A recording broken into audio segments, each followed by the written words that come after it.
आज हम करेंगे स्ट्रेट पैंट की कटिंग स्टिचिंग, जिसमें फ्रंट में बेल्ट, बैक में इलास्टिक रहेगा। एक मैं नया तरीका आपको इसमें बताने वाली हूँ। बहुत ही डिटेल में रहेगा ये वीडियो, क्योंकि आपके बहुत सारे कमेंट थे कि एक पैंट की वीडियो फिर से बनाइए। तो पहले मैं नाप ढूंढ रही हूँ किस कस्टमर का है ये, और आप इस वीडियो को फुल वॉच किया करें, तभी आपको अच्छे से एक एक चीज़ बारीकी से समझ आएगी, क्योंकि मेरा वीडियो इसीलिए डिटेल में होता है। Welcome back to my channel. So guys, आज मैं करूँगी इस पैंट की कटिंग स्टिचिंग की वीडियो, डिटेल में देखें। फ़िलहाल मैंने यहाँ पे 3 स्केल लिए हैं, ये लेना ज़रूरी नहीं है, इंच टेप से भी आप ड्राफ्टिंग कर सकते हो। तो नॉर्मल जो सलवार सूट का कपड़ा आता है ना, उसी कपड़े का मैं यहाँ पे यूज़ कर रही हूँ। मैं ये कस्टमर का बना रही हूँ। सबसे पहले कपड़े को फ़ोल्ड करना सीखेंगे। चौड़ाई में हमने पूरे कपड़े को फ़ोल्ड करना होता है। तो पहले मैं ओपन कर रही हूँ ताकि दोबारा से फ़ोल्ड करके दिखा सकूँ। तो चौड़ाई में हम इस तरह से कपड़े को फ़ोल्ड करना कहते हैं। ध्यान से आप देखें, पूरे कपड़े को मैं कैसे फ़ोल्ड कर रही हूँ, ध्यान से आपको सीखना है। अब लंबाई में फ़ोल्ड कर दिया, मतलब हमें 4 फोल्ड में कपड़े को रखना है। ऊपर वाले 2 पार्ट छोटे रखे हैं, नीचे वाला पार्ट हमने बड़ा रखा है यहाँ से ऊपर की ओर से। अब हमने 4 फोल्ड में कपड़ा रख लिया। ऊपर की ओर से ध्यान से देखें, ये वाले 2 पार्ट बड़े हैं, ये वाले 2 पार्ट छोटे हैं।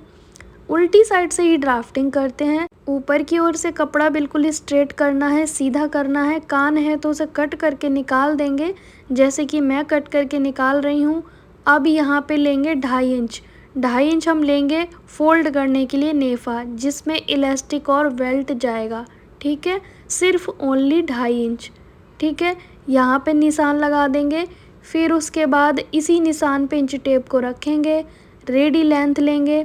मैं बना रही हूँ 39 इंच की लेंथ का, तो 39 पे मैंने निशान लगाया है। कुछ भी प्लस माइनस नहीं करना है। फोल्ड करने का मार्जिन अलग से लेंगे, यहाँ पे लेंगे 2 इंच एक्स्ट्रा। आपने देखा, मैंने 2 इंच एक्स्ट्रा मार्जिन लिया है नीचे की ओर से फोल्ड करने का। अब यहाँ पे ड्राफ्टिंग करनी है, 2.5 इंच लेना है। अपनी साइड से 2.5 इंच लेते हैं, कंपलसरी होता है 2.5 इंच लेना। फिर बॉटम है इसकी 14, तो 14 का आधा 7 लेंगे, प्लस 1 इंच मैं प्लस करूँगी। टोटल 8 इंच लिया है। जो भी आपका बॉटम है उसका आधा करेंगे, प्लस 1 इंच करेंगे। ठीक है, तो क्योंकि 1 इंच हमारा सिलाई में जाता है ना दोनों साइड से। फिर यहाँ पे हिप राउंड का 4th पार्ट करना है, प्लस 3 इंच करना है। चाहे आपका कोई भी साइज़ हो, आपको हिप राउंड का 4th पार्ट प्लस 3 इंच करना है।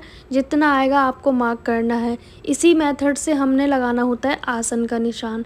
जितना ही आया है उतना ही आसन रखना होता है। लेकिन यहाँ पे प्रॉब्लम आती है कि हैवी साइज़ में तो ये हमने चौड़ाई जितनी रखी है उतना आसन रखेंगे तो ज़्यादा हो जाएगा।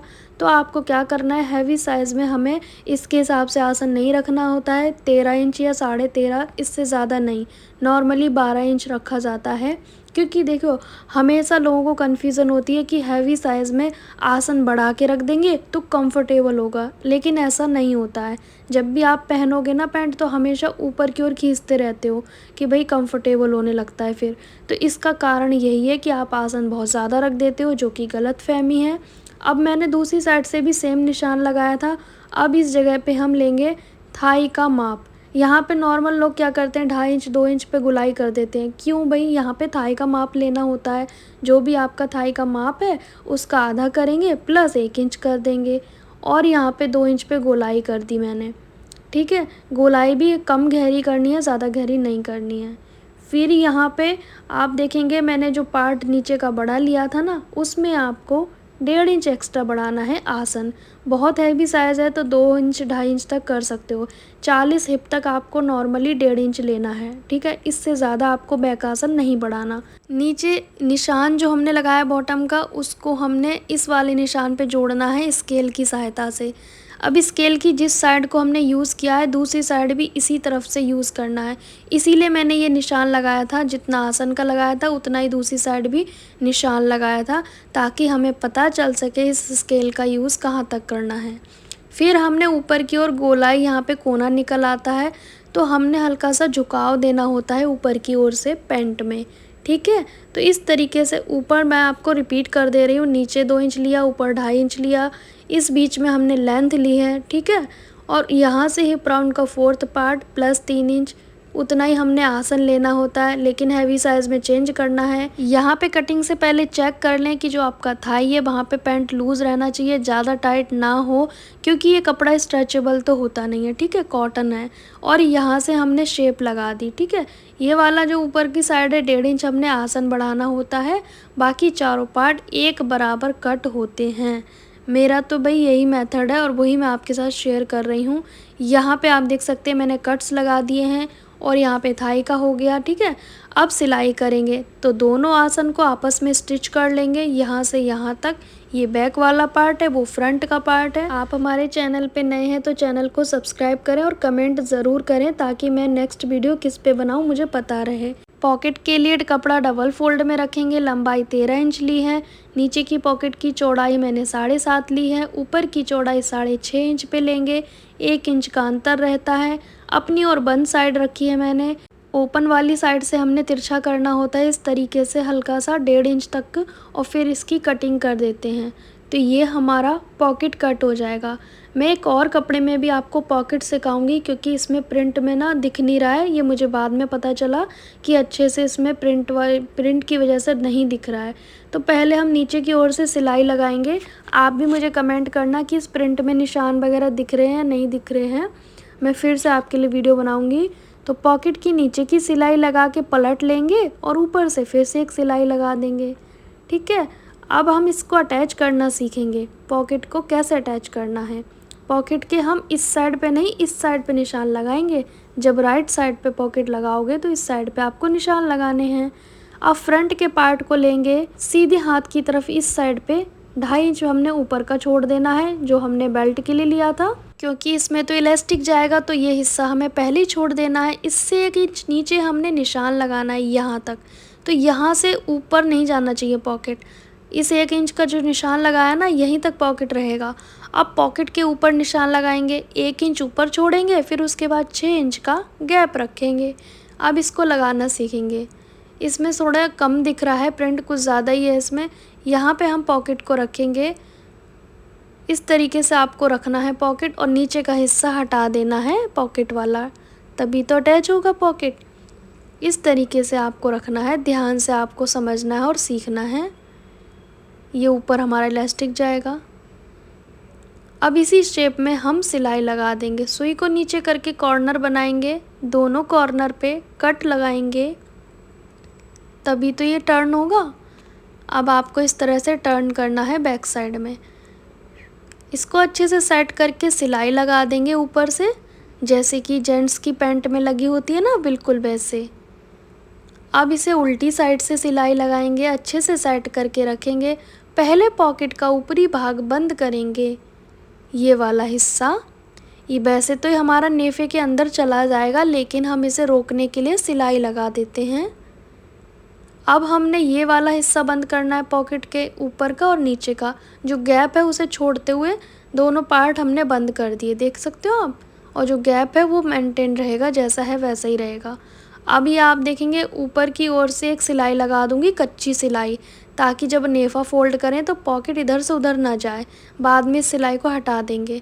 फ़ोन इजीली जा रहा है, देख सकते हो, और ये नेफा फोल्ड हो जाएगा ऊपर तक। तो ये हमारा पॉकेट लग गया। अब दोनों पार्ट को आपस में जॉइंट करेंगे, दोनों की सीधी साइड अंदर की ओर रहेगी और उल्टी साइड से सिलाई लगाएंगे साइड वाली। साइडों की सिलाई लगा के हम ऐसे ही कंप्लीट करेंगे।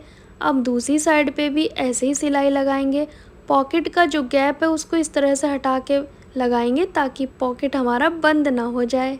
अब आप देखेंगे नीचे की ओर ये वाला हिस्सा फोल्ड करना है।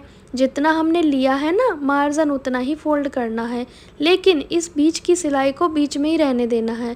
सिलाई का जॉइंट बिल्कुल आमने सामने रहना चाहिए, और यहाँ पे पिन लगा लेंगे इस तरीके से। फिर इसको कट से कट मिलाते हुए फोल्ड करेंगे। हमने कट लगाए थे ना कटिंग के समय पे, बस उसी के हिसाब से फोल्ड कर देना है। दोनों बॉटम ऐसे ही फोल्ड करें। आज मैं आपको एक नया तरीका सिखाऊंगी फ्रंट में बेल्ट और बैक में इलास्टिक का। तो नॉर्मली हम लगाते हैं फ्रंट में पेस्टिंग, बैक में इलास्टिक, लेकिन आज मैं आपको सिखाऊंगी ओनली इलास्टिक से फ्रंट में बेल्ट और बैक में इलास्टिक वाला लुक कैसे देते हैं। तो मैंने 2.5 इंच पे निशान लगा लिया है ऊपर की ओर, क्योंकि कटिंग के समय नेफा हमने 2.5 इंच लिया था। अब निशान क्यों लगाया? निशान इसलिए लगाया ताकि इस पैंट की लेंथ मेंटेन रहे और निशान से ऊपर नीचे नेफा बिल्कुल भी ना जाए। तो यहाँ पे डबल फोल्ड करके पिन अप करना है। क्यों? क्योंकि चारों सिलाई हमारी बिल्कुल जॉइंट पे जॉइंट रहे, मतलब चारों सिलाई का जो जॉइंट है वो आमने सामने होना चाहिए, ऐसा नहीं कि साइड हो जाए, है ना। तो चारों जॉइंट पे हमने पिन अप कर लेना है। आपको डायरेक्ट इलास्टिक नहीं डालना है, पहले नेफा फोल्ड करना है। इलास्टिक को रख के चेक करें, नेफे की चौड़ाई थोड़ी सी ज़्यादा हो इलास्टिक के अकॉर्डिंग, ठीक है। फिर आपको पिन अप कर लेना है। पिन अप करने के बाद आप बहुत ही इजीली नेफा फोल्ड कर पाएंगे और आपका नेफा कम या ज़्यादा नहीं होगा, क्योंकि जो निशान लगाया है वो साइड पे रहेगा, ना ऊपर ना नीचे। जो 2.5 इंच वाला निशान है ना, उसके अकॉर्डिंग। तो बहुत ही फिनिशिंग से फोल्ड हुआ है। अब 2 इंच का गैप छोड़ा है हमने, इलास्टिक भी तो डालना है इस 2 इंच में। अब आपको मैं नया तरीका बताऊंगी फ्रंट में बेल्ट और बैक में इलास्टिक कैसे करें। तो नॉर्मली फ्रंट आसन पे आपको निशान लगाना है 5.5 इस साइड पे, 5.5 दूसरी साइड पे, क्योंकि मुझे 11 इंच में बेल्ट रखना है। तो 5.5 इस साइड लेंगे आसन के और 5.5 दूसरी साइड लेंगे आसन के, मतलब फ्रंट आसन है ना, उसकी दोनों साइड बराबर निशान लगा लिया, देख सकते हो आप। अब कैसे लगाएंगे इलास्टिक कि हमारा फ्रंट में बेल्ट जैसा लुक आए और बैक में इलास्टिक जैसा। पेस्टिंग क्यों यूज़ नहीं कर रही हूँ मैं, इसका कारण मैं आपको बताऊँगी। पहले इलास्टिक को मैंने पूरे में डाल के जॉइंट को सिल लिया है। कारण ये है कि धुलने के बाद ये जो पेस्टिंग होती है ना, वो बिल्कुल गोल गोल सी हो जाती है, बिल्कुल बेकार हो जाती है कागज़ की तरह, लेकिन ये इलास्टिक बिल्कुल अपनी जगह पे रहेगी।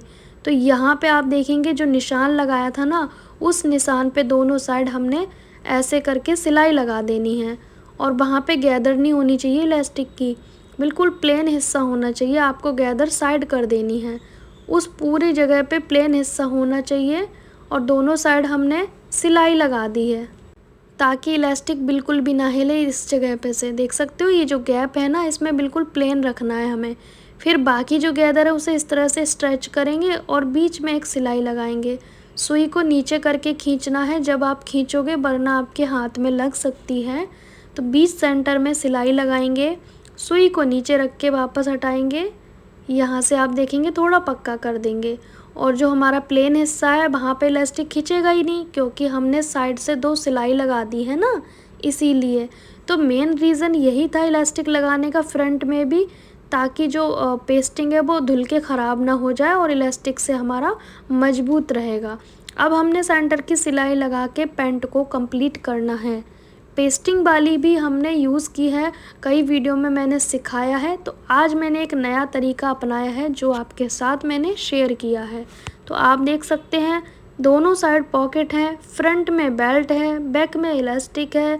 अलग से मैंने नहीं लगाया, सिर्फ एक साथ ही इसमें फ़ोल्ड कर दिया है। अलग से बेल्ट वाली वीडियो बहुत सारी पड़ी हुई हैं जिसमें अलग से बेल्ट अलग से इलास्टिक लगाते हैं, सेकंड चैनल पे आप देख सकते हो।